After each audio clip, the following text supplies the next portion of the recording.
رسول اللہ صلی اللہ علیہ وآلہ وسلم نے فرمایا، باپ جنت کا درمیانی بہترین دروازہ ہے، چاہے تم اس دروازے کو ضائع کر دو یا اس کی حفاظت کرو۔ تم اللہ کی طرف رجوع کرنے کے لیے قرآن سے بڑھ کر کوئی اور ذریعہ نہیں پا سکتے۔ 3 آدمی ایسے ہیں جن پر اللہ نے جنت کو حرام کر دیا ہے: دائمی شرابی، ماں باپ کا نافرمان، اور جو اپنے بیوی بچوں میں بے حیائی برداشت کرتا ہے۔ مسلمان کے مسلمان پر 5 حق ہیں: سلام کا جواب دینا، مریض کی عیادت کرنا، جنازے کے ساتھ چلنا، دعوت قبول کرنا، اور چھینک پر اس کے الحمدللہ کے جواب میں یرحمک اللہ کہنا۔ جب تم میں سے کوئی اپنی نماز مسجد میں باجماعت ادا کر لے تو اپنی نماز میں سے اپنے گھر کے لیے بھی کچھ حصہ رکھے، کیونکہ اللہ اس کے گھر میں اس کے نماز پڑھنے کی وجہ سے خیر و بھلائی رکھے گا۔ دنیا ساری کی ساری سامان ہے، اور دنیا کا بہترین سامان نیک بیوی ہے۔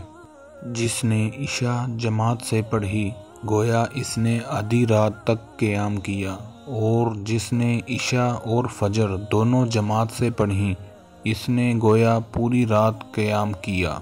رشک تو 2 ہی آدمیوں پر ہو سکتا ہے، ایک تو اس پر جسے اللہ نے قرآن مجید کا علم دیا اور وہ اس کو رات کی گھڑیوں میں کھڑا ہو کر نماز میں پڑھتا رہا، اور دوسرا آدمی وہ جسے اللہ تعالیٰ نے مال دیا اور وہ اسے محتاجوں پر دن رات خیرات کرتا رہا۔